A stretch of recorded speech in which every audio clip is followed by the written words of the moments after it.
ఆంధ్రప్రదేశ్ ప్రభుత్వం రాష్ట్ర వ్యాప్తంగా భిక్షాటనను పూర్తిగా నిషేధించేందుకు చర్యలు ప్రారంభించింది. భిక్షాటన నివారణ సవరణ చట్టం 2025 అధికారికంగా అమలులోకి వచ్చింది.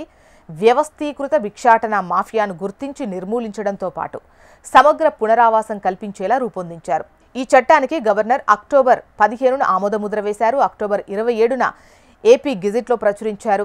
ఈ మేరకు జీవో ఎంఎస్ నంబర్ 58ను రిలీజ్ చేశారు.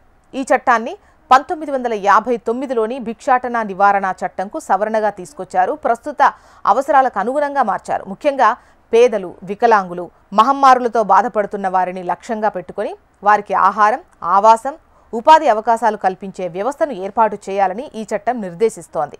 ఈ చట్టాన్ని అమలు చేయడానికి మహిళా శిశు సంక్షేమ శాఖ, పోలీస్ శాఖలు కలిసి పనిచేస్తాయి. పోలీసులు భిక్షాటన చేస్తున్న వారిని గుర్తిస్తారు. మొదట పునరావాస కేంద్రాలకు పంపుతారు. రెండోసారి మళ్లీ చేస్తే జరిమానా 500 నుంచి 5,000 వరకు లేదా జైలు శిక్ష 3 నుంచి 6 నెలల వరకు విధిస్తారు. మాఫియా గ్యాంగ్లు లేదా వ్యవస్థీకృత భిక్షాటనలో పాల్గొంటే ఐపీసీ సెక్షన్ 370 ప్రకారం కఠిన చర్యలు తీసుకుంటారు. భిక్షాటన చేసేవారిని గుర్తించి వారి వివరాలు సేకరించి పునరావాస కేంద్రాల్లో ఉంచుతారు. ఇక్కడ వారికి వైద్య సేవలు, వృత్తి శిక్షణ, ఉపాధి అవకాశాలు అందిస్తారు. ప్రభుత్వం రాష్ట్ర వ్యాప్తంగా 50కి పైగా పునరావాస కేంద్రాలను ఏర్పాటు చేయాలని ప్రణాళిక రచించింది. భిక్షాటన సామాజిక సమస్య. శిక్షించడం ద్వారా కాకుండా సహాయం చేయడం ద్వారా నిర్మూలించాలని ప్రభుత్వం భావిస్తోంది. ఆంధ్రప్రదేశ్ అసెంబ్లీలో సెప్టెంబర్ 19న ఈ బిల్లు పాస్ చేశారు. దీనికి ముందు రాష్ట్రంలో భిక్షాటన సంఖ్య 20% పెరిగినట్టు ఎన్సీఆర్బీ డేటా చెబుతోంది. విజయవాడ, విశాఖపట్నం, గుంటూరు వంటి నగరాల్లో మాఫియా గ్యాంగ్లు పిల్లలు, మహిళలను బలవంతంగా భిక్ష చేయించడం సాధారణమైపోతోంది.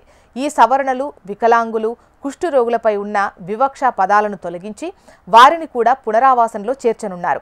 భారతదేశంలో భిక్షాటనకు సంబంధించి కేంద్ర చట్టం లేదు. కానీ రాష్ట్రాలు, కేంద్రపాలిత ప్రాంతాలు తమ సొంత చట్టాల ద్వారా దీన్ని నిషేధిస్తున్నాయి. ఎక్కువగా Bombay prevention of begging act 1959ను మోడల్గా తీసుకొని రూపొందించిన ఈ చట్టాలు భిక్షాటనను నేరంగా పరిగణించి శిక్షలు, పునరావాసం కల్పించే వ్యవస్థలను ఏర్పాటు చేస్తున్నాయి. 2011 జనాభా లెక్కల ప్రకారం దేశవ్యాప్తంగా 4.13 లక్షల మంది భిక్షాటన చేసేవాళ్లున్నారు. ఈ సమస్యను పరిష్కరించడానికి 20 నుంచి 22 రాష్ట్రాలు, కేంద్రపాలిత ప్రాంతాలు చట్టాలు రూపొందించారు.